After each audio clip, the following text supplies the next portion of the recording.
Hello, this is Storybooks channel. New videos are posted every day. Subscribe and click the bell.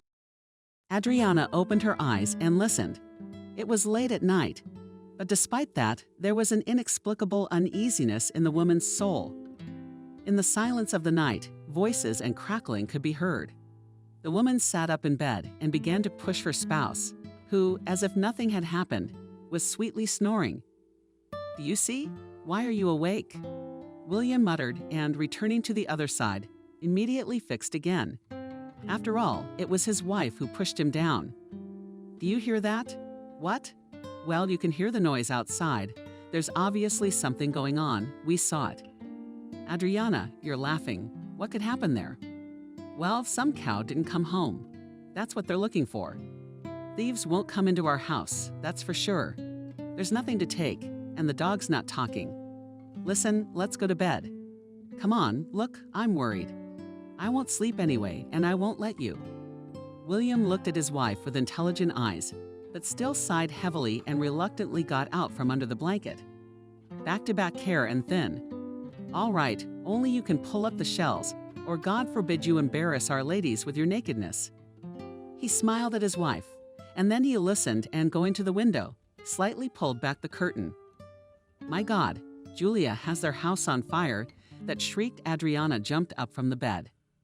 William was on the run, grabbing a t-shirt, and bladed out of the house. Adriana went to the window and couldn't even move from what she saw. Orange flames almost entirely enveloped the house. Molly leisurely crept up to the building of pensioner Julia, who lived next door. People with buckets in their hands were scurrying back and forth, trying to knock down the flames at least a little. There were still no firefighters. The yard was dark and crisp. The clock that hung above the bed showed 3:30. Noticing the spouse, who with 2 buckets in his hands splashed water, rushed to the rescue of the neighbors. The woman immediately came to her senses. She made sure that the children did not wake up with their father and quickly dressed, hurried to help. As Adriana ran toward the hothouse, she saw a fire truck at the end of the street. No siren, it was traveling at breakneck speed. Raising a pole behind it was. Drawing up, Julia muttered. An elderly neighbor stood on the opposite side of the road from the house in a nightgown, over which was thrown a puffy shawl, and in her hands the woman clutched a modest bundle of belongings. "Don't go into the woods. I'll go alone, I have a rogue," she said. "Everything will be lost. Everything that was earned was built by my father. And this wind has picked up, as it happens. Just a little bit, and on the dry grass fire jumped to my house. Yeah, don't worry." I tried to reassure the Adriana woman, watching the firemen waving their hoses. "They're putting it out now." Well, of course, by the time they got to the lake to get water. The house is already on fire.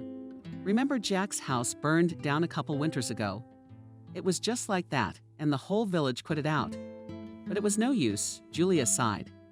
Molly's daughter is now homeless. Well, we got out. Not burned alive. I don't like Molly much, to be honest. But Maria, what's her fault that she got such a mom? Adriana looked surprised at Julia's monologue. This, and always smiling and good-natured grandmother, caught her by surprise. "What are you talking about?" she inquired. She offered the shot hair. "Everyone gets what they deserve. Come on, forget it. I'm just talking about mine. Where are they gonna go now?" "As far as I know, she hasn't had any girlfriends in the years she's lived here. Husband's gone. But the daughter's mother lives in the next village." "Yeah, but they don't talk to her either. It's been 10 years since the aunt married that turncoat. They stopped talking, so I'll call her over to my place. Since you're worried, what's there to look forward to?" "Well, it's pretty clear how it's gonna end. We'll stay here for a while, and maybe you can join us for a cup of tea." Julia stared at Adriana and shook her head. "Don't even think about welcoming her," she exclaimed. Why didn't Adriana understand that? To live in peace. You're tired of the tiles giving you trouble. It always attracts them like a magnet. He rolled his eyes. Adriana aghast coughed and looked for the victims with his eyes. Walked in their direction. Molly and her daughter were sitting on a log not far from the burned house. The woman was sobbing. Wrapped her arms around her head. Her face and clothes were bound with soot. Although Adriana had known Molly for a long time, they had never been friends. She had divorced her husband about 6 years ago. Then the man had left the village without explanation, and no one had ever heard from him again. Maria had recently turned 7, and in September she was to go to school. Unlike her mother, the girl was friendly and responsive, but Molly, she was closed.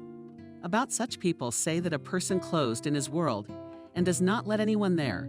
She worked in the local library. She was pulled out of her thoughts by the same Julia. The pensioner caught up with Adriana and grabbed her arm. "You'll regret it later. That you didn't listen to me. I'm not old like you, of course, but I'm not senile. I still know what I'm talking about," she whispered.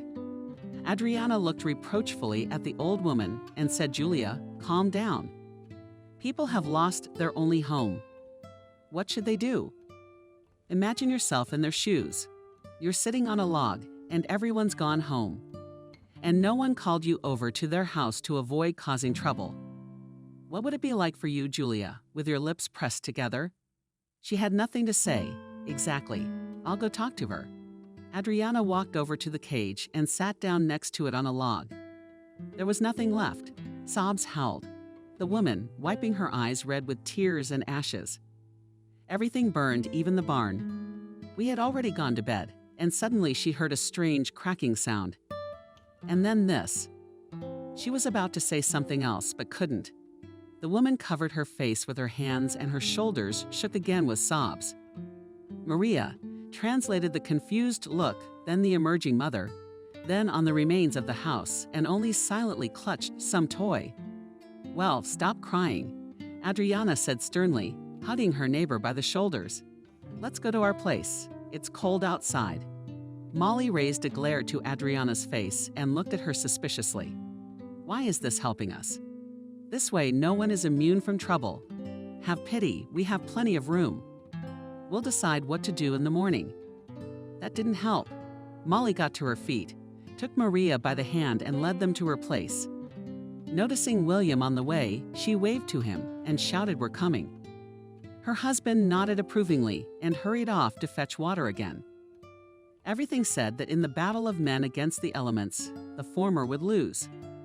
Julia still stood in her original place and watched Adriana and her guests with displeasure. The house was cozy and warm. Adriana quickly set the table. I was glad that I had baked a pie with apples and boiled soup in the morning. She kept glancing at her guests, who had not uttered a word the whole time. When the kettle boiled, Adriana poured the tea and sat down on a chair. It was only now that she realized how tired she was. Her legs were buzzing.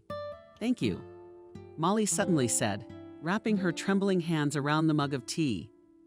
"I don't even know what we'd be doing right now." "Come on," Adriana waved her hand and smiled. But for some reason her green eyes instantly filled with tears. "It's just that I've been in your shoes before and I understand your condition." Molly looked questioningly at the lady of the house and continued. "When I was 7 years old, we were also almost burned. We barely escaped, and all my mother managed to grab was a bag of papers." "I didn't know," Molly whispered. "It's been a long time since then, and we didn't live here, we lived in another village. It was after our house burned down that we moved here during my grandmother's time. But as they say, nothing is more permanent than temporary. That's how we stayed here. It's a beautiful place." She was silent, and then she added softly, "Eat, don't be shy. It's bedtime. You should rest at least a little." Molly indifferently watched what was happening around her, and suddenly, as if waking up, put his hands around his head. "So outside work in the morning." "Don't worry," Adriana said. "In the morning, all the villagers will know what happened. So we can take care of the work too. We have things to buy and things to do. So in the morning, not to work, but to the store." "Adriana, you're so good, Adriana," I immediately flooded with blush. She didn't really like hearing praise for herself. She thought that a good deed was already a reward in itself, so she jumped up quickly and glowered. "Drink your tea while I organize your bed." As quietly as possible, she came into the big room and pulled a new set of bedding out of the closet. She felt uneasy. In a few seconds, the woman listened to the voices that came from the kitchen, and she shuddered, remembering Julia's words. "Granny's talking," Adriana whispered, trying to calm herself. Molly had only recently settled here, and Julia, as always, knows everything about everyone, and she has never even spoken to her. She sighed heavily and went back to the kitchen to get into bed. Molly and Maria were lying on the couch, sound asleep. Adriana took a seat at the table and listened. Outside the window I lived dawn, the silence. The morning was broken only by the birds. A neighbor's rooster was outside the window. There was no strength to do anything at all. William still hadn't returned, and Adriana couldn't calm down from this uncertainty. But half an hour later, the steps creaked and the front door opened. The husband appeared on the doorstep. But what they could put out, Adriana asked. Julia's house was saved. Thank God for that. She had her doubts until the end. I let Molly and Maria stay with us for a while. We can't just leave them on the streets. You don't mind? Yeah, of course not. Sweetheart. People need to be helped. I'm relieved, Adriana exhaled. She doubted William would approve of her idea. Strangers in the house, after all. And it's not just for a day in winter. I'll get you some clean clothes. Thank you. Will smiled tiredly. When William with difficulty opened returned to the kitchen. Adriana fussed again, closing on the table. She was so tired that she could barely stay on her feet and constantly put on. Go rest, tiredly said William. Not little, I'll do it all myself. Yes, no, you need to feed the cattle. The cow is now present. The children will wake up soon. I'll eat quickly now and help you, smiled the spouse. I hope you won't go to work today. No, smiled Adriana. I'll take the day off. Good. It's dangerous to drive in such a state. It's a long drive to the district center. Are you worried about the car or about me? Adriana looked at her husband with all the seriousness she could muster, but she laughed. At such moments I realize why I love you, suddenly said her husband. You never despair. He came up to her and hugged her tightly. At that moment, 8-year-old daughter Janet entered the kitchen. She had not yet had time to wake up fully, stared at her mother in surprise with smart eyes. Mommy, you're home. Yes, today, yes, Julia's house caught fire at night. So we stayed up, putting it out with everyone else, Adriana explained. By the way, Aunt Molly and Maria are staying with us. They are sleeping in the big room now, so don't make any noise. And why didn't they wake me up for the fire? Screaming ran into the kitchen. Stephen, be quiet, whispered Adriana at him. I told you, we have guests and they're asleep. I've never seen a fire. The boy pouted his lips. He was only 5 and curious enough. I would have put it out with Daddy too. Realizing that her son had 100 questions about what had happened, Adriana immediately sent him to wash up. Mom, whispered Jenna, settling them at the table. They're going to be staying with us for a long time. Well, I don't know, shrugged Adriana. Why? Well, it's Maria. She's very strange. And to me, a good girl is always smiling. Jenna grimaced and reluctantly picked up the spoon with porridge. She's always teasing me and talking a lot. But you'll have to make peace with her for the time being, won't you? Adriana smiled, putting butter on bread. They will be staying with us until the housing issue is resolved. Jenna looked at her tired father, expecting to find support in his eyes. But alas, she sighed heavily and started to eat her breakfast. Adriana opened her eyes abruptly and looked around confused. The woman had no idea where she was or what time it was. Suddenly, she remembered the events of the previous night and Molly, her daughter, glancing at the clock. Adriana quickly jumped up. Walking over to the window, she opened the curtains. 6 o'clock, is it morning or evening? She muttered. Outside the window, the neighbor's chickens were popping out, and in the distance could be seen the black remains of Julia's modest house. A chill ran down Adriana's spine as she looked at it. It was probably the one thing she feared more than anything else in the world. She still remembered the terror and numbness of facing the fire element when she was a child and came face to face with it. Stepping outside, Adriana realized that she hadn't done anything all day. With a quick step, the woman headed outside and swung the doors open. She almost collided with Maria. The girl flinched in surprise and started back again. "I'm sorry, sweetie," smiled tone. "Mommy is already awake." "Yes, we have been for a long time," Maria replied. "Oh, that's great. Where is she now?" "Outside in the garden helping Uncle Will." Maria looked at Adriana with her bright blue eyes, and then suddenly added, "It's so beautiful. I've never seen so many colors in my life." "Thank you," Adriana mumbled, looking out the window, which looked directly into the vegetable garden. "I love flowers. Where are Stephen and Jenna?" "They're watching cartoons in the room, but I don't really like cartoons." "Well, you can play for a while. I've got chores to do. I've got to pat the nanny on the head." Adriana changed into street clothes and went out into the garden. She hurried along the narrow path, surrounded by all kinds of flowers in the direction of the barn, hoping to find her husband. "It's not that hard." She finally heard his voice. The woman stood still and listened. And then Molly's quiet voice came out. "And I have currants, we're constantly sick. What I only did not do and scraps were and transplanted to another place. But thanks for the advice." "Adriana, you are awake. How do you feel?" exclaimed her husband and waved his hand from behind the bushes. Adriana smiled and quickly walked over to them.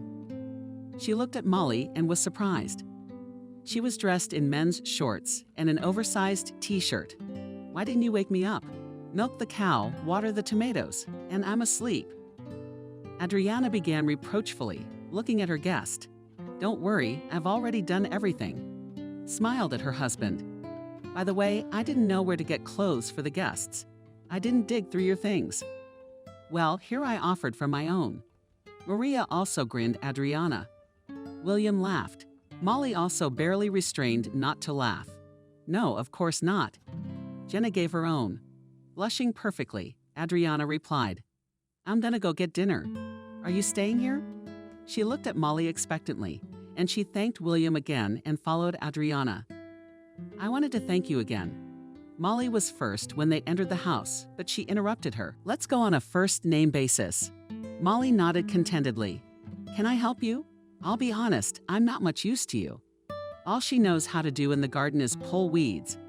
But I'm a good cook. At least that's what they say." Adriana said it well. Looking at her guest, Adriana noticed that Molly was not as quiet as she had thought before.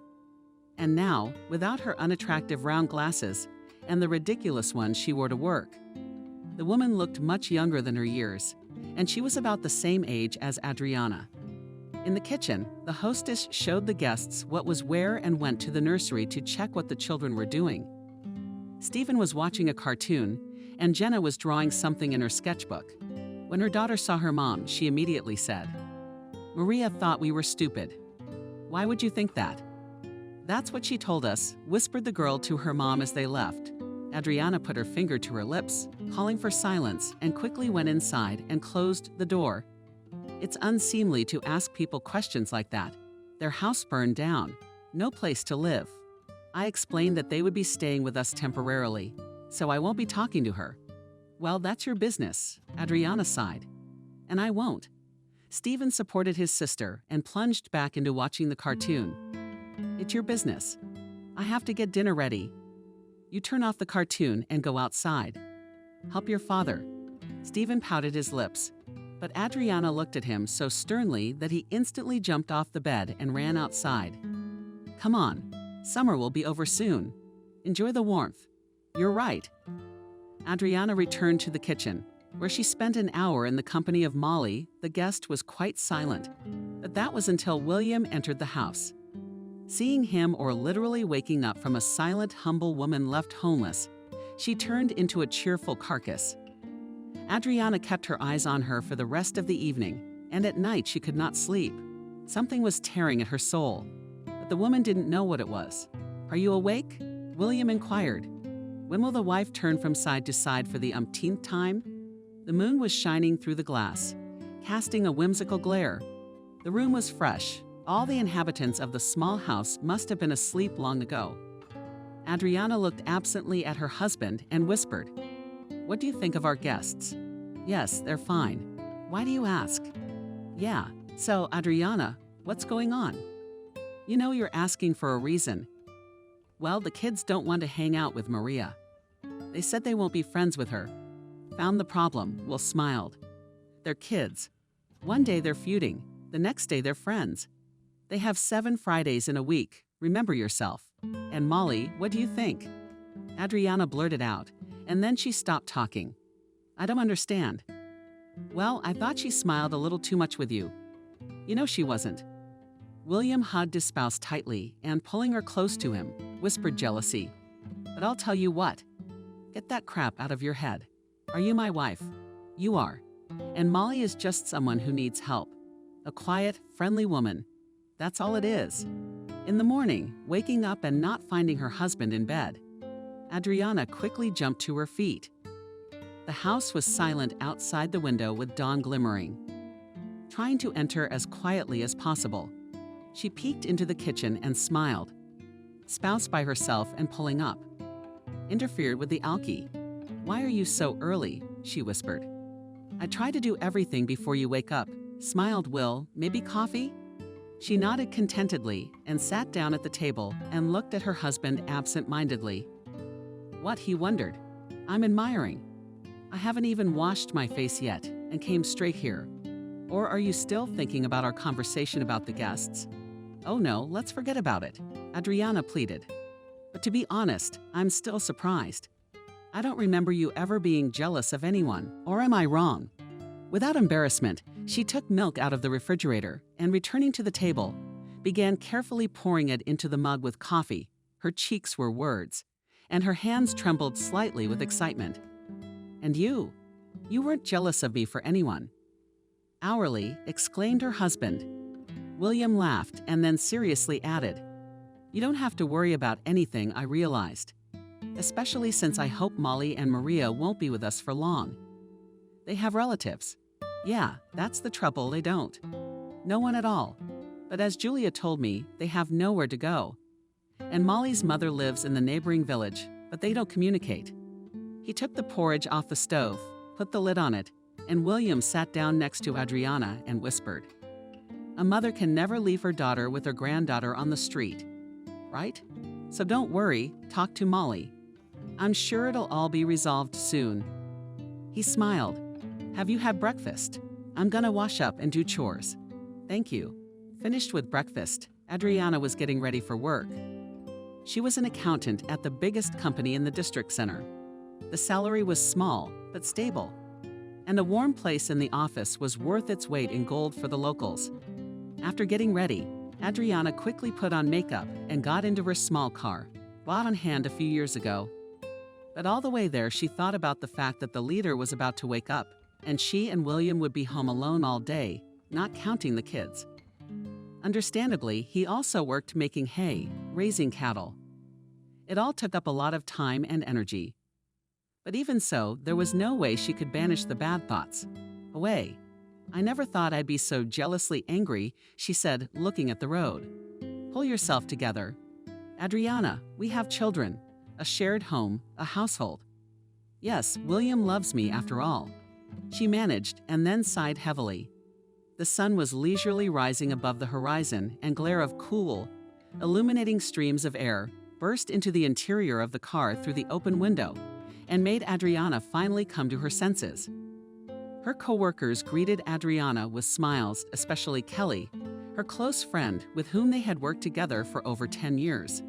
Good morning, Kelly exclaimed, and looking away from the mirror.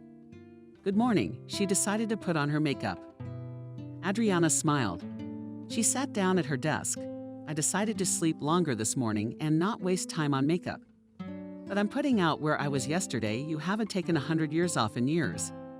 Adriana didn't hold anything back. First, she talked about what happened with the neighbors, and then she got to know her soul about her concerns. Wait, you settled what? Molly at her place asked Kelly. Stranger. Kelly, she lived not far from us, a couple houses down. Yeah, well, I couldn't leave them on the street. Capranova, I'm amazed at you. Kelly rolled her eyes and shook her head. Then, in a matter-of-fact way, she stowed her makeup purse in the bottom drawer of her desk. In case you want my opinion, your husband Will is a good-looking man. And if this lady has a thing for him, get her the hell out of your house. Where would they go? Adriana threw up her hands. That's not your problem. Kelly stared at her friend with her gray-green eyes. She was a couple years older than Adriana and had celebrated her 40th birthday last winter. She was sensible, intelligent, and beautiful. There was no shortage of suitors, most of whom were counting on a long, serious relationship. Only Kelly had completely different plans for them. To be more precise, her life plans with the Cavaliers she no longer associated because for certain reasons, she decided not to burden herself with such obligations. Listen to me, get rid of them as soon as possible. Kelly insisted. The guests might stay a couple or 3 days, but it's not a good idea to put them up indefinitely. And the roommate won't just talk. Julia, that's right. Talk to her again. Something tells me she's got a lot of interesting things to tell you. Yeah, I wanted to stop by and see her myself today. I hope she's not mad at me. The sooner this line goes away, the better. Out of harm's way. Adriana smiled. One thing for sure, no matter how much Molly smiles, Will doesn't care about her. Will knows, she flashed Kelly, opening the right folder. A man is only loyal when he's around, and if he truly loves. But when he's alone, maybe he wouldn't do that. Adriana interrupted her. Silence. Kelly began to fidget nervously through the sheets, and then, as if she couldn't help herself, she blurted out, "It depends. Trust me." They never returned to the subject again. Kelly shifted the conversation to another topic, probably trying to avoid a quarrel or misunderstanding. In the evening, after a hard day's work, Adriana bought a small cake for tea and decided to visit Julia immediately, to apologize for being abrupt and to find out what she knew about Julia's family. Why had they, during the 3 years they had lived in their village, never socialized with anyone? Julia shouted to Adriana as she approached the wicket. "Who was it that has brought them here?" A familiar voice sounded in the distance. "I'm coming, Lily, and I've turned off again." "You bastard. What's the matter with you?" "Take your time, it's me, Adriana." From behind a small wooden building at the end of the vegetable garden, Adriana heard the occasional squeal and the loud voice of Julia, who was probably telling off the pig called Lily. After a few minutes, she came outside and, correcting her headscarf in the flowers, hurriedly hurried towards the house. "Adriana, I wasn't expecting her," the landlady said. "Is something the matter?" "No, I just thought I'd visit you for a cup of tea. If you don't mind, of course." Adriana smiled slightly and handed her neighbor a bag of treats. She looked at her neighbor's face for a while, as if thinking about something, and then said, "Don't make it up," grinned Grandma. "I know what you want to talk about. Let's go inside." There is no truth in feet. Inside the small wooden house with 3 rooms, it was cool and smelled of pancakes. In the annex, which replaced the kitchen, there was a large stove, and in the corner above the table, covered with a snow-white tablecloth, hung icons. "Sit down by the window," Julia suggested. "That place is only for honored guests. Look what a chair I recently asked my aunt to knit for me. I like it." Adriana praised the beauty and sat down on the offered place.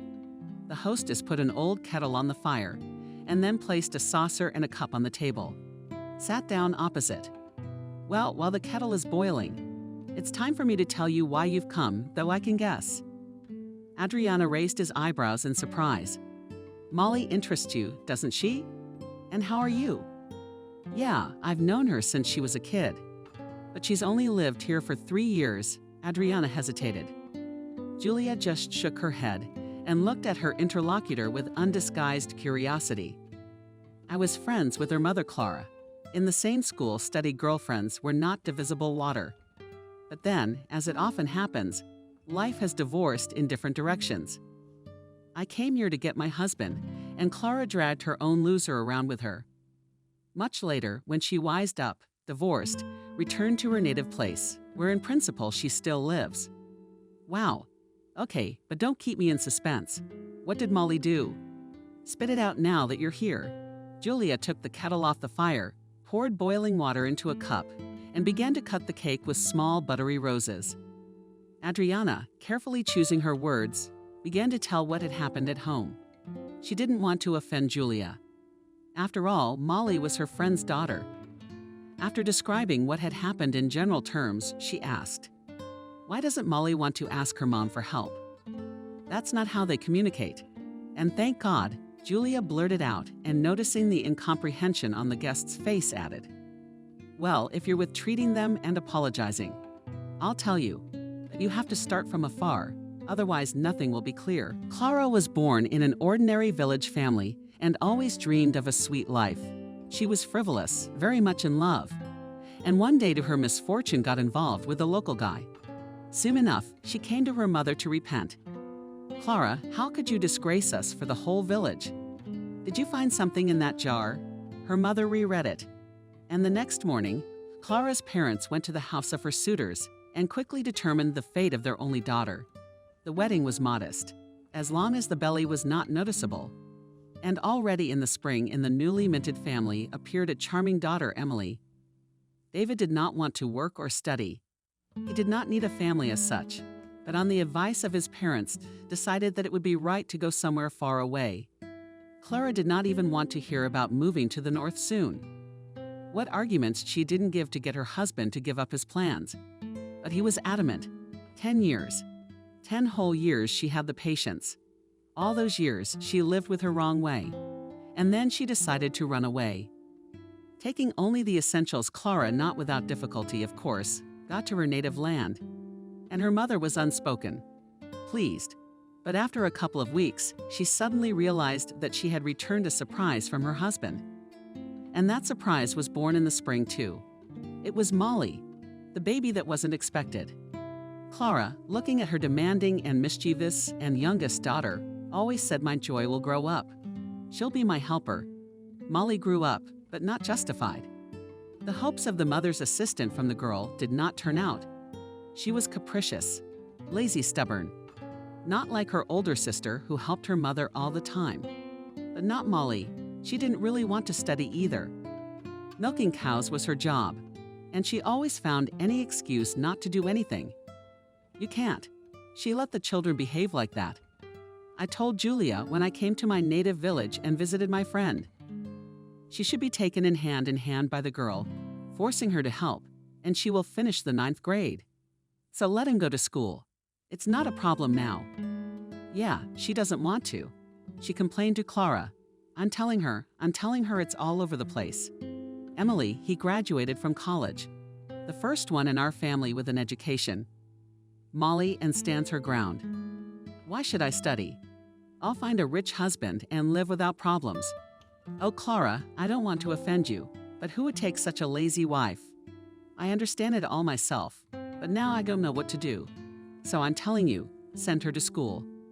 You've got a whole year to get your grades up and go ahead. I don't care what she says. But all Clara's efforts to talk some sense into her daughter went nowhere. Having finished 9 grades and received a certificate, she began to wash floors in the kindergarten, earned pennies, and spent it all on the day of receipt. Then she stole a husband from a teacher and married him. It was a scandal for the whole village. Clara couldn't go out for weeks. She burned with shame when she caught the disgruntled looks of her acquaintances.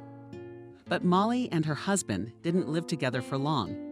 And then they got married again, but to Liam. Liam at that time was married, raised 2 children. That's when Clara's patience ran out. As she did not try to reason again, daughter, all was useless. With Liam, they then still signed, and the mother told her daughter that from now on she would no longer help her with money and pay her debts. Eventually, after this conversation, Clara was taken away by ambulance with blood pressure. While she was in the hospital, he never deigned to visit her. Emily had to take a vacation at her own expense, come in from out of town and nurse her mother until she felt better. It was then that Clara realized that it was impossible to live like that. And on her return from the hospital, she kicked her youngest daughter out of the house. Julia was silent for a moment and then added with a sigh, "And you know it's for the best." Clara started to live like a human being then. Money appeared, there was no one to get on her nerves. And Molly, she was always in debt. She'd take money from people she knew and pay it back to who? Her mother, of course. Otherwise, how can she face the neighbors? You can't tell. So modest, Adriana muttered. How did she get into the library without an education? Well, what's so hard about it? Julia grinned and put a small piece of cake in her mouth with a teaspoon. How long does it take? Thomas, the head of the council. He's a trickster. You've seen Molly. She's a good-looking woman. She's got the right figure, the right hair. And besides, she always knows what she wants. But Thomas is what, 60? Adriana blurted out and immediately covered her mouth with her hand. When you get to our years, you will realize that it is not so much. The number in the passport means absolutely nothing. Adriana, the soul is as young as ever. Nina smiled dreamily and then, taking a sip of tea, added, Thomas doesn't need much. One attention is enough, and he's married. And Reka is following him closely. Well, then it's all clear, muttered Batone. What am I supposed to do now? Well, you can go to Thomas and ask for temporary housing, or at least a room in our 2-story building. There's a lot of empty apartments there. I mean, the water and the heat are out. But it's better than the streets. That's the other thing that surprises me. Knowing Molly, I'm sure that if she needed to, she would have solved the housing issue long ago. Julia looked thoughtfully at her guest and muttered, This one is weird. So watch your Will and his both eyes. I don't like the situation at all. Adriana immediately became serious. I, pushing the empty cup away from me, whispered, I trust him. You wouldn't do that. If you did, you wouldn't have come here. The neighbor said affirmatively. And the fact that you're worried, you're doing the right thing. It's impossible to foresee everything. But you don't want to let things go either. Thank you, Julia. What's in it for me? If you had listened to me right away, I would have felt better, Julia sighed. Adriana nodded. Now she realized what she had done out of the goodness of her heart and had taken in a stranger who wasn't who she said she was. Adriana had always tried to help everyone, to empathize whenever possible. And now her own kindness had turned against her. After saying goodbye to Julia and promising to stop by the other day and bring some milk, Adriana headed home. The sun was slowly creeping towards the horizon. In the village, the cows were coming back from the field. They were silent for a long time and walked reluctantly to their gate. Stopping in front of the house, Adriana stared bewildered at the cow that was chewing poison and was angrily swatting away with its tail. And why are you still not home? Opening the gate, asked Adriana. She marched to her seat. Seeing that she got to the stall, the woman walked down the path leading to the house. There was not a living soul around. Mama's here. She heard her son's joyful cry as she entered the hay. The boy jumped out to meet her and behind the territory. Where have you been for so long? I waited. And I drew you a present. And Jenna too. But it's a secret. Adriana smiled and stroked her son's dark hair. I'm glad. Where's Daddy? He's with Aunt Molly. Something happened. Adriana was worried, but the boy didn't answer, but instead started talking about some cartoon character and pulled Adriana by the hand into the house. When she entered the kitchen, she immediately saw Molly. She was sitting at the dining room table laughing, but when she saw the lady of the house, she stopped talking. Hello, she said dryly and smiled slightly. Good evening, Molly. What were you doing? Helping William. Keeping an eye on the kids, William came into the kitchen. He was holding cups. Hello, you're back at last. Where have you been so long? He asked, but I got held up at work. Then I stopped by Julia's to see if she was okay. Last time I saw her was the night of the fire. She wasn't herself. Adriana glanced meaningfully at Molly's pale face. Well, at least you gave me a heads up. I've called you 100 times, but someone has a habit of turning off the sound on their phone. William smiled. Molly had a headache, and I was out running errands. I decided to make her some herbal tea. Did you do all the chores? Adriana grinned. In front of the house shooting couldn't get in. Come on, Ad, her husband. So I saw her go in or not. The husband looked at Adriana confusedly, trying to remember the events of the previous evening. But nothing had happened. Molly spoke up. William, the tea is just wonderful, the flavor. Thank you very much. Yes, you're welcome to drink it. Adriana's mood was completely ruined. She hurried out of the kitchen so she wouldn't say anything unnecessary. She wanted very much to tell her husband what she had learned from Julia, but she realized that it was not necessary. We have to be careful. We don't know the daughter's plans. Adriana pondered as she went to change. And later that evening, when William had gone to the bath, Adriana went into the big room and asked Molly, "Are you free?" "Yes," replied the guest. "That yes, I was wondering about last night." First, there was Adriana. She sat down in the chair and looked at Molly carefully with as much sympathy as she was capable of. "I hate to ask this, but how did the fire happen?" "Oh, I don't even know how it happened. All I remember is waking up to smoke. I grabbed Maria's hand and went out the window." "That's a lot to take in." Adriana sympathized. "Oh, that's right," Molly nodded. "But thank God, it was all right." "I had an idea," Adriana continued. "We should go to the head of our Thomas. Talk to him about housing. He's an understanding guy, and there's plenty of empty houses. All right, I'll check in with them one of these days. Well, let's get settled. You've been traveling all day." Realizing that the conversation for today is over, and Molly is not in the mood to discuss the issue of housing, Adriana said goodnight to her and her daughter and went to her room, and a few minutes later William returned from the bath. Hanging the wet towel out to dry, the man smiled. "That's good. You should have refused." He glanced playfully at his spouse, but she did not react to his words. The woman sat on the couch, looking at one point, and did not move. "What am I thinking?" "Yeah. Did you even notice when I came in?" "Yeah, so tell me what happened. I can tell you're not yourself. It's nothing." Adriana pulled William into the chair across from her. Sighing, she whispered, "I don't think Molly has any plans to deal with the housing issue at all. It's only been a short time. She may not have recovered from the shock yet." "Yes." "Well, she's in a giggle-inducing state of tone at dinner. So what are we gonna do?"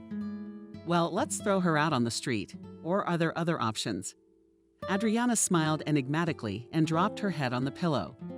"Tomorrow I have an idea, and tomorrow I will pay for it in life," she said dryly and closed her eyes. "You'll see, the options will appear."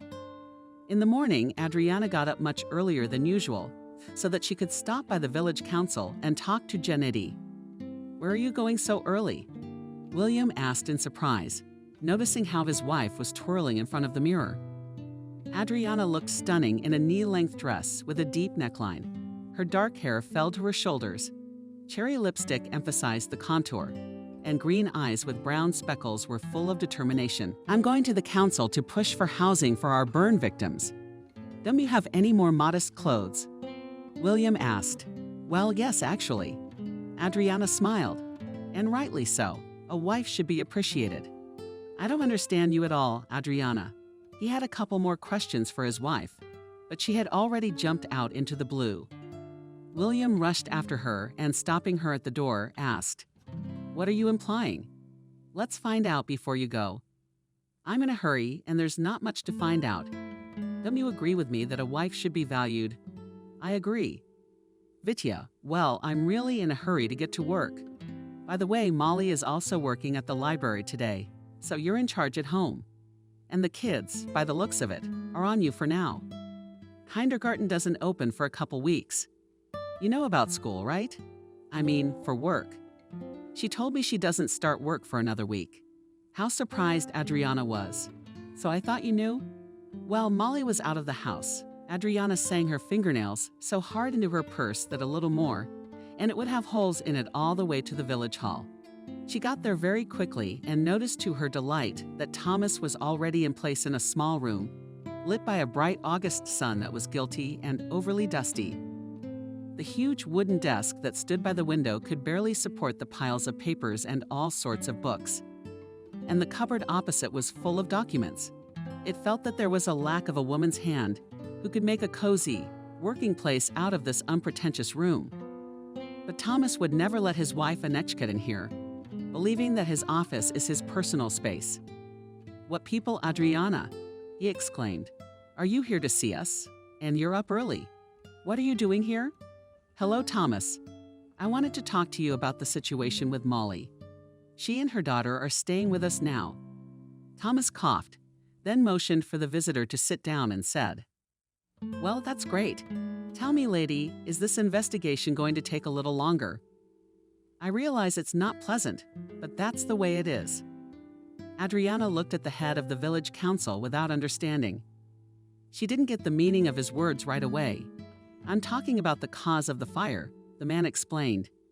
"As I've been informed, the case is complicated and needs more time. Everything points to the fact that it was arson. Who did it? Isn't everyone around?" Adriana wondered. Thomas leaned back in his chair and sighed heavily. "Honestly, I can't get my head around it. I don't know what to think. Liam's, it's a shame about the house. It was a good house. Doesn't Molly own it?" No, Adriana, is it? It was built by Liam's parents, and he inherited it before he even married Molly. Liam did what a real man would do.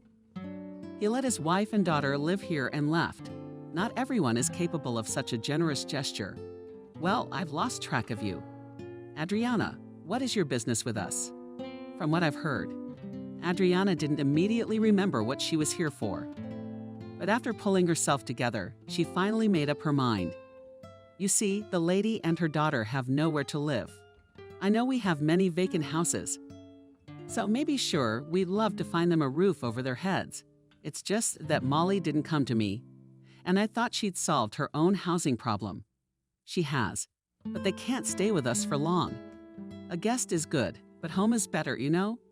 Thomas smiled contentedly and reluctantly, taking his eyes off Adriana's brightly colored dress. He spoke. "Tell Molly to come to my place tomorrow morning and we'll help you move in. We have good, helpful people here." "Thank you, Thomas," Adriana blurted out. "Yes, I thank you for making my morning beautiful." He smiled. To say goodbye, and with the head of the village council, she rushed to work. And there Kelly, upon hearing the latest news, just shook her hands. "That's the number. And this is Molly. I can see that Liam isn't such a mean person compared to her." "I agree," Adriana sighed. She corrected herself for the sake of it. "I couldn't even think that the house wasn't hers, but her ex-husband's." Julia was silent about it. She forgot or didn't want to tell me. "I don't know. It doesn't matter. The important thing is that they'll be out of here soon. If you knew how hard this is for me, Ire. They've only been here a couple days, and it feels like forever." Kelly smirked with difficulty and restrained herself from saying too much. "How's William?" "She's still being overly clingy, but not in front of me. But I don't know what happens when I go to work," Adriana admitted. "And then there's the time off. She told me I couldn't sit around. I had to go to work right away. And now it turns out." "Well, she could have taken a leave of absence," Kelly suggested.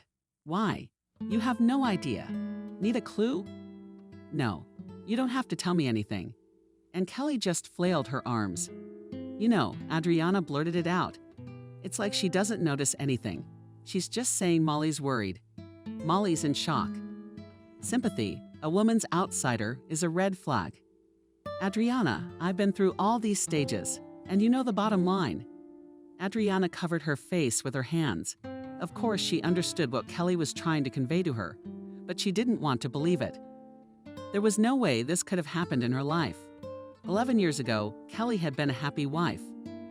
Then a daughter was born that both parents were looking forward to. They believed that all good things were ahead. The daughter grew up, stopped. Every day became more and more interesting. Kelly led the way at home. Her husband Tim was confidently moving up the career ladder and had recently received a promotion. But one frosty winter morning, Kelly's life was turned upside down. She learned that Matthew had another woman. When she informed him that she knew about everything, she was ready for any outcome scandal with accusations, apology, confession, even a new lie. But in the end, her husband just silently packed his things and closed the door behind him for good. Before he left, he simply said he finally found love. Only later, Kelly learned that this love was none other than her cousin Lisa. After the double betrayal, Kelly decided never to have a serious relationship again. She was very afraid of falling in love, didn't trust men, and kept them all at a decent distance. While I was on maternity leave, Lisa broke up with her boyfriend. Kelly told me. I comforted her. She used to come over to our house a lot. We talked a lot, and I was genuinely happy that I was helping her recover. She did get better. The child slept very restlessly at that time, and I myself did not feel very well because of eternal fatigue and not enough to eat. That's probably when I missed the moment when Lisa and Tim had gotten together. Adriana looked at Kelly with all her eyes and didn't know what to say to comfort her friend. It had been many years since then, and Adriana knew she didn't like to remember those events. Even now, she had tears in her eyes. Since then, I have no husband, no cousin. But I loved her so much. We talked so much, she knew all my secrets. Can you believe it? Even when Tim and I fought about something, she knew everything.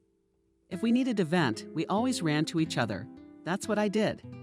Kelly was silent for a moment, then added, "That's why, I'll say it again, I don't let outsiders into my life, no matter how modest, responsive, and sensitive they seem to you. Even if these people help you, try to support you in a difficult moment, keep everyone at a distance. Otherwise, you'll bite your head off like I did. But it'll be too late. Didn't your ribbon have a drop? Ashamed." Adriana was surprised. Who knows? But there is one moment in their lives that makes me very happy. He soon left her, leaving her with a child in her arms. You could say she'd been in my shoes and realized how hard it was. A chill ran down Adriana's spine. She watched her friend and realized that as sad as it was, but Kelly was right. August had been very hot. The locals didn't know what gods to pray to for rain that hadn't fallen in over 3 weeks. It was sweltering in the car. Even the wind that came through the open window did not give relief. As they pulled up to the house, Adriana noticed her daughter sitting on the bench. "Hi, how are you?" Mom smiled. "Jenna." She looked sadly at her mother and said with a sigh, "Hi, Mom, I'm fine. But I can see that not everything is. Tell me what's wrong." Adriana sits down next to her on the bench. Daddy scolded, "No, Jenna, I don't like Aunt Molly. And neither does Maria. Why do they complain to Daddy all the time about me? For example, Maria broke a cup today, and they told Daddy it was me. He punished me. I'm not allowed to watch TV for 2 days. When they leave us." Adriana sighed and hugged her daughter. "And with Daddy, I'll solve everything. He won't be angry. He'll take the punishment well." "Okay, but already a certain Jenna. You're lucky, at least you get to work out of here. I'm gonna be here all day. Before you know it, school starts. Then you'll remember what you said." My mother smiled. "Maybe you just miss school." "Well, maybe that too. All right, let's go inside. I bought your favorite chocolate gingerbread. We'll have tea. I went to the store to pick them up, by the way. I know how much you resent them." Adriana stood up and held out her daughter's hand. She slowly followed her mother. Stephen was very happy to see his mother back, as usual. He told time and again how he had spent his day. Maria also smiled happily, but it was not connected with Adriana's arrival. The girl kept her eyes on the big bag of gingerbread. Molly, as always, was reserved and seemed to be thinking about something. All evening she was mostly silent. And as she answered the occasional question, it was one-worded or just shrugged. And again she sank into her own thoughts.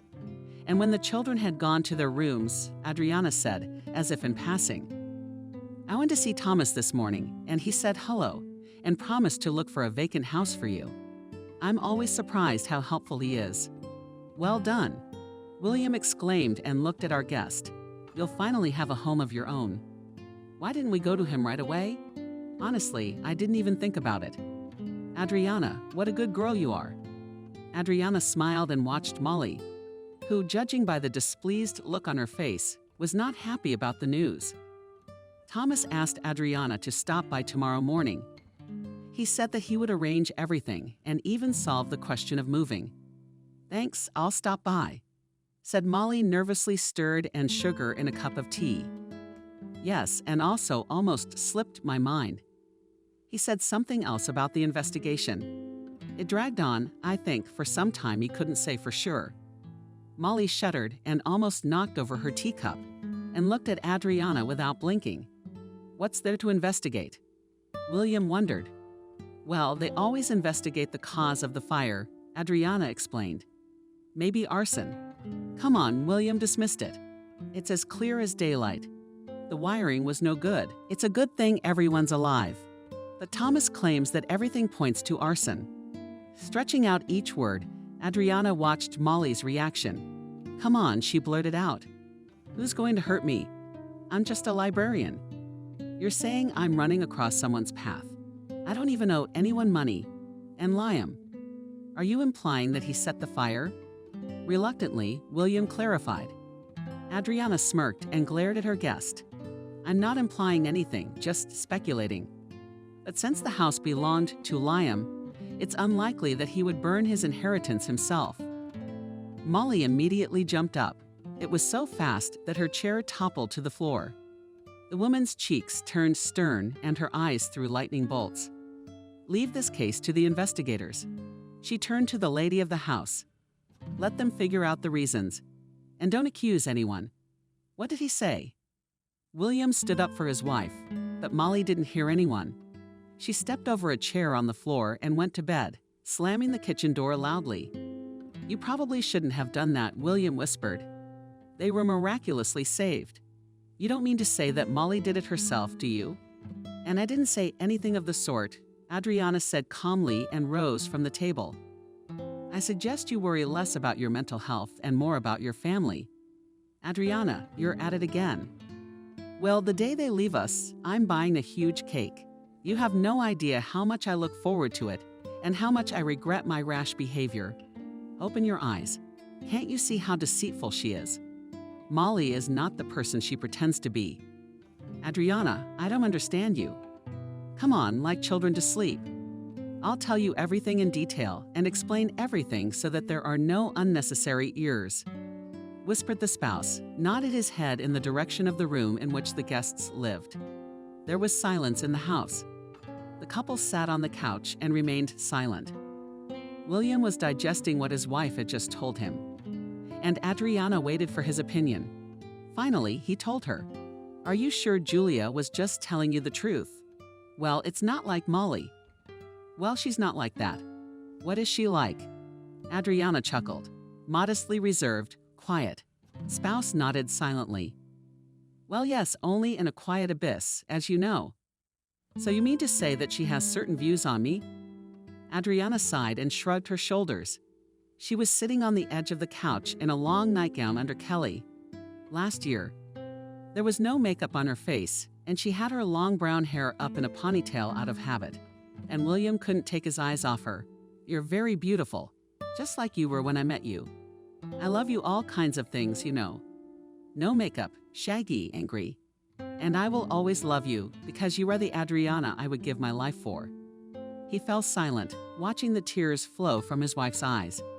"And how could you think that I could trade you, the one who has taken care of me and supported me all these years, who has given me 2 beautiful children, for some stranger?" He looked at his wife reproachfully, and then moved closer and held her tightly against him. Adriana was no longer holding back, and she sobbed, calling out, and denied with sobs. She was very ashamed, but at the same time very, very, very, very easy. William had never said anything like that before.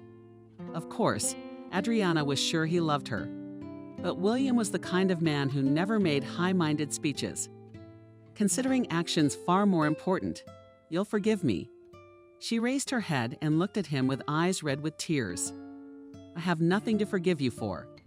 William pulled his wife back a little and added, "To a certain extent, I agree with you. Molly's behavior does seem very strange sometimes, but I was probably looking for excuses for her. For example, when you're around, she's silent almost all the time when you leave. She never shuts her mouth, always trying to get the kids out of here. I also think it's time for them to get their own place. I totally agree with you on that one. But how do we do that? But Thomas will raise the rent, and then it'll be easy. We'll move them out in no time." "Oh, I want to believe that," Adriana sighed. "But I'll have to do something to make sure it doesn't take too long." They turned out the light and went to bed.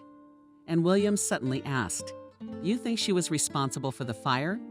"I can't answer that question, but I really don't want to believe that she had nothing to do with it." "Why not? It's pathetic, and that would be too much even for Molly." In the morning, getting up early, Adriana knocked on Molly's room. Molly called out to her guest, "Get up, it's time to go." "Where to?" sleepily asked Adriana, opening her eye. Where? To the council. For housing, I'll go later. But Adriana decided to insist. She opened the door of the large room and with a frown at her guest, she said, "Wash up and get dressed. I will let you down." Her tone was so imperious that Molly had not the courage to say anything against them, though she got out of bed and dragged her feet to wash up. Maria, awakened by the noise, asked fearfully, "Where did Mama go?" "It's nighttime." "It's morning, dear." Adriana reassured her. "It's just that the curtains in the room are very thick. Your mother and I are away on business, but she'll be back soon. Go to sleep before it's too early for you." Smiling Maria plumped into the pillows and nodded sweetly. She looked like such a sweet and fragile little girl that Adriana felt guilty for a moment. She felt very embarrassed about her actions. It was one thing to kick a grown woman out of the house and quite another to kick a child out. Calming herself with the fact that Molly could handle her problems quite well on her own, Adriana closed the door and went into the kitchen. "What happened?" "You're not yourself," William asked in a low voice. He was already drinking coffee at the table, trying to wake up. "You know, I'm ashamed of my brain. I understand everything, but I'm a bit of a pain in the ass." Adriana shared her worries with him. "Ever since I was a kid, they told me to help people. But in the end, I'd do anything to get them to move out. But it's for a reason. For example, if Julia had been Molly, you would have helped her to the end." Adriana smiled. Julia would be sitting in Thomas's office that very morning, knocking out a place to live. She wouldn't embarrass anyone. "No options here. Have fun. Tell me about it." "I'm laughing with you," Molly smirked, entering the kitchen. She sat down at the table and looked at Adriana with ill-concealed irritation. "Do you seriously think I'm incapable of walking to the village hall on my own?" asked the guest. "Or are you so tired of me? Just say the word, and we'll be out of here in no time." William opened his mouth in surprise, and noticing his wife's confusion, immediately came to her rescue. "Well, it's just that we're worried about you and Maria. First of all, there's nothing wrong with having your own place. And secondly, soon the cold weather will come. What if the house needs repairs? It's going to take time. That's why I also think that we should not delay." "I agree," Molly said and smiled. "I don't feel bad about embarrassing you myself. In fact, I'm glad it worked out this way. Adriana, you're the best friend I've ever had." "I took a risk, Adriana." "Well, of course you did," Molly continued. "And don't you doubt it. I've lived in this village for a long time, and I've never had a friend. Well, that's just the way it is. Jealous, I suppose. It's not for nothing. They say a friend is a friend in need. Did you help me, no matter what?" "Molly." She sang and smiled so sweetly that William got up and went to the fridge for something. "I don't care why, as long as I don't laugh in her face." "Thank you." It was all I could manage to say. "Well, eat up and let's go. I've got work to do. By the way, you still have the weekend off." "Yeah, I'll be home for the rest of the week. You see, I'll help out around the house. And I've got the kids to look after. I don't know how he does it all by himself. Not a man, you're golden." "You're lucky, Adriana," without answering anything. Adriana just nodded and left the table. She went to wait for Molly in the car, because if she delayed even a second longer, she would tell her what she thought. The morning air made her calm down. She stood on the porch, sighing slowly and deeply at the morning freshness and coolness. Behind the woods, the rising sun was blazing. The clouds were casting a blush. The morning fog was still as if it was not a weighty blanket. Made this picture truly fabulous. Adriana leisurely descended the wooden steps and walked barefoot on the damp grass, which still showed tiny drops of dew. Her feet felt cool and incredibly good. Coming to her senses finally, she walked around and got into the car. Molly did not appear, and I thought with sadness that they live as if very quickly drowned in business and cares, and do not notice how beautifully around life passes. They don't have time for anything. "Let's go." Opening the door, Molly plopped down on the passenger seat. "I hope we'll at least get a decent house and not some half-decayed one." But Thomas assured me he'd find a decent one. But since he'd promised he would. Sneaking a glance at her passenger, "You have to admit, you're in no position to turn your nose up and choose." But as an option, you could just go back to your mom. If I'm not mistaken, she lives in the next village. How do you know that? Molly gasped. Yes, one of the neighbors told me a long time ago. There's no room for us there. The house is small, and I can manage without her. It's a lot. Molly, you go to work. I'll walk. So about the apartment. Oh, give me the apartment. I don't care anymore. And without saying goodbye, she quickly walked away. When she got to work, Adriana shared what had happened with Ira. That's how Molly shook her head, Kelly. Let her move into an apartment and be happy she has a place to live at all. I can see how you with her boxes ahead of everyone. Just so that her favorite friend soon fixed the housewarming party, laughed the woman. That's funny, Adriana sighed. I keep thinking about that fire. You still think she knocked down her own house? Well, let's say she did. Then why? No friends, no family. She couldn't have guessed you'd invite her back. And if you hadn't, she'd be out on the street with a baby. So what's the point? How would I know? I'll go to Julia's today, I promised her milk, and ask her what the story is about the house. Kelly agreed, nodded, and smiled. Hopefully, by Monday the guests will have eaten and you'll finally be as happy as you were before. After work, Adriana stopped by the house to change her clothes. She wanted to go straight to Julia's, but things didn't go according to plan. William was reading a story to the children. Molly was nowhere to be found. Hello, said Mommy. Stephen was happy and rushed over to hug her. How are you? She asked, looking at the serious face of her husband. Jenna, please finish the chapter. Meanwhile, I gave my mother tea, handing the book to my daughter, and William took Adriana by the hand and led her to the kitchen. I wanted to take the milk to the beginning of Adriana. Molly in the district center. Why suspicion of arson? The investigator came by. I had no idea it was her, to which Adriana recoiled. No. But if you'd seen her face, it'd be mind-boggling. I mean, they were there with Maria. What if they hadn't run out in time? I don't even understand her anymore. William sat at the table and stared at Adriana. I didn't believe you at first. Well, you shouldn't have. Well, maybe it wasn't her fault after all. I'm not sure. Adriana's a lot. What about Maria? Well, if it really is her fault. Maria said her mom's on a business trip. So we wait and stick to that version for now. Go to Julia as planned. I'll watch the kids. But I don't know if Molly will be back today. Adriana was so shocked by this news that she didn't remember herself putting cottage cheese in a container and went outside. It took her a couple of minutes to reach Julia. The old woman was sitting on the porch in the shade of the dark green foliage of the wild grapes, leafing through a magazine.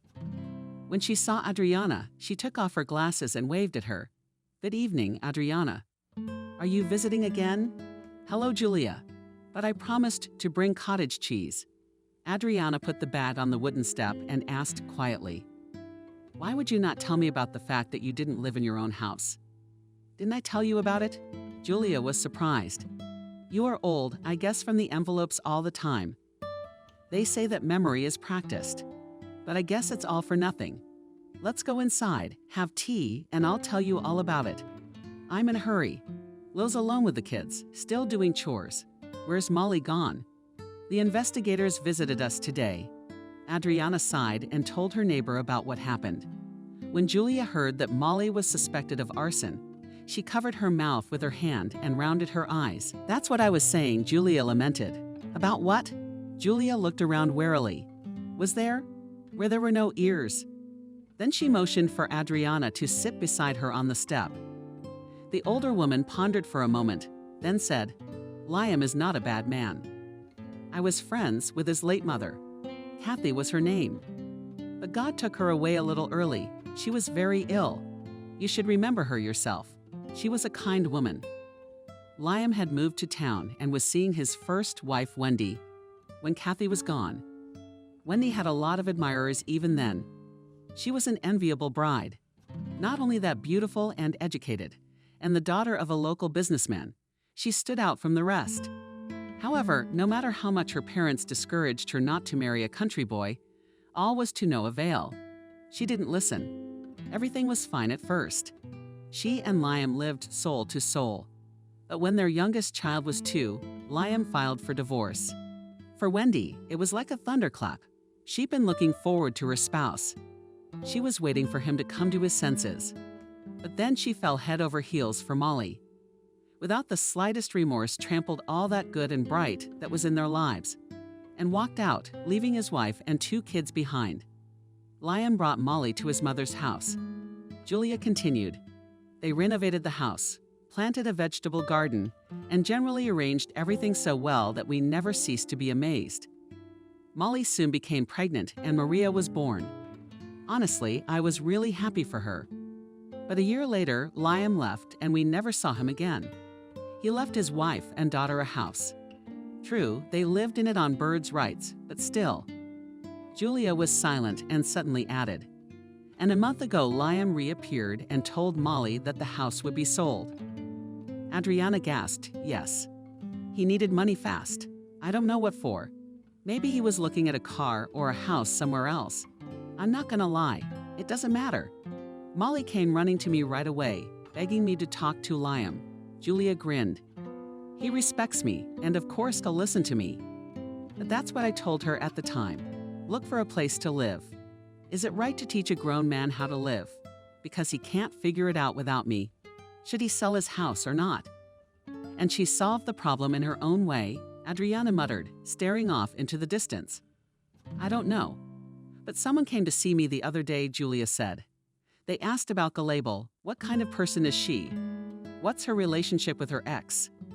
I honestly didn't believe Molly could make such a scandal. Yeah, she's good at that, but burning down the house. Julia was really upset, and she didn't even try to hide it. That's how I'm gonna tell her mother about this. Suddenly she asked, even though they don't talk, but Clara is still worried.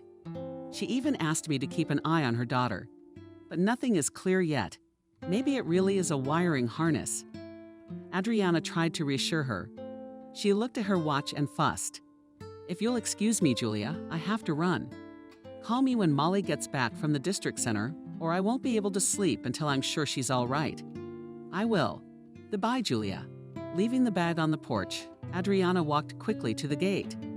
She tried to keep her head down so as not to upset Julia, who didn't seem to be angry with Molly anymore, but was genuinely worried about her. The sun was leaning toward the horizon. In the field in the middle of the village, the grass was squirming. 2 stray cows that didn't want to go home in person. A warm west wind was blowing, and it smelled pleasantly of hay. And it felt so good that there was no need to rush anywhere at all, into the neighbors' houses. Then she did not go up to the native gate and pulled the handle of the gate towards herself. In the back of my mind, I hope Lisa is home by now. Adriana, is that you? Shouted William, waved at her from the side of the vegetable garden. We're here with the kids coming this way. Adriana hurried over to her husband and Molly. He shrugged his shoulders and looked at Maria, who was carefully raking a pile of hay. We decided to manage together, as if nothing had happened, said the husband. Maria even tried to milk the cow, and Stephen immediately ran for a mug to drink fresh milk with bread. Have you ever eaten a cow before? Adriana asked thoughtfully. Maria smiled, for she said with a mate's head no, we only have chickens. Good. See, I need to make a phone call. And to her, Adriana nodded and headed for the porch. But how long had she not dialed Molly's number? A monotone female voice answered her that the caller was temporarily unavailable. When it was time to back out, touched it never returned. With a heavy heart, Adriana put raspberry tea to rest, and herself sat and waited until she forgot herself with a restless sleep. Adriana did not dare to call Julia and upset her even more. Adriana woke up to a sudden noise. She looked at her husband sleeping in bed and thought at first that she had imagined it. After a couple of seconds, however, there were voices outside the window. Adriana sprang to her feet and cautiously pushed back the assault. A passenger car was parked by the roadside, followed by Molly and some man. They exchanged a few phrases and Molly hurried towards the house. Will, wake up. Wake up, whispered Adriana, trying to wake up her spouse. What is it? Molly came back. William instantly opened his eyes. Molly, who was still up at night, trying to get out from under the blanket, William pulled on shorts, and they left the room and Blue was heard scrambling. Apparently Molly was trying to get into the house. "Why are you leaning? Angry?" she asked, when Adriana turned the key of the keyhole and let the guest in. The house on the outskirts of the city, dim in the light of the lamp, Molly was exhausted and very tense. With trembling hands, she took off her shoes and wanted to go to her room. But Adriana stopped her. "Why don't you explain what's going on? You've been gone all evening. We were worried. It's no big deal. I'll get my things and we'll go. To the apartment." "I don't get it, William. It's not ready, and it's not logical to move in the middle of the night." She gave him a disgruntled look and sneered. "I'm going to my mother's. You wanted to get rid of me as soon as possible, so be glad, and don't worry about your things. There's a car waiting for me and Maria outside the house." "Who brought you a friend?" "Well, I don't have time to talk to you. I'm going to go pack Maria." "You can't wait until morning," said Adriana, and couldn't stand it. "What did the investigator told you?" "Nothing. I'm in a hurry, not wanting to talk more." Molly entered the large room. She said something to Maria, nodding at her for her slowness, and Adriana froze in place, not knowing how to understand such behavior. William was the first to wake up. "Don't you think it's a bit like running away?" "What's the point?" Adriana whispered. "She and her mother aren't talking, which means Molly lied to us and is going to her. And where'd he come from all of a sudden in a car?" "I don't know, but it's definitely not Liam." At that moment, a captured Molly came out of the big room. In one hand she held a travel bag, and the other clutched the hand of her daughter Maria, desperately devilish and squinting from the bright Jenna. "Mom, well, where are we going?" "I'm sleepy." "On the way, you and hurry." Molly exclaimed, "Adriana, your leaving has something to do with the investigator's visit." With a glare, she sent her daughter into the hallway, then closed the door behind her. "Even so, what's in it for you?" "So the cause of the fire wasn't the wiring from the Adriana wreck." "Why did you do it?" "Liam dumped me, swapped me for someone else, and left me penniless. Do you know what it took for me to get a job as a librarian in the middle of nowhere with no education? The only thing he left us was his mother's house, and he promised to give it to Maria." Molly's eyes filled with tears. "And now he's changed his mind and told us to find another place to live. Do you think I regret what I did?" "Not a bit. She's out." Kathy, a moment later, a dazed William and Adriana heard the roar of cars leaving. "Adriana, someone came to see you." Not realizing where you were and what time it was, Adriana struggled to mold her eyelids and saw her husband in front of her. "Julia has come," he continued. "She is in such a state that I would hurry up if I were you. She even refused. About Molly. It's just that she's patching up everyone in the bed with difficulty. I told her I'd call her when she got back from the coroner. But it's not gonna be a fun conversation, I take it. Should I stay or should I go to the yard?" Adriana sent her husband into the yard and began to dress frantically, not knowing how to behave or what to say. She went into the kitchen and stopped. Noticing the stern look, the elderly neighbor, Julia drummed her fingers on the table, and her expression didn't bode well. "You promised. How hard is it to call? Molly's gone. I know you said she was in the district center. And now. But she came back last night." She quickly packed her things and left again with her daughter. Adriana sat down across from me, confused. She said, ostensibly going to her mother's house.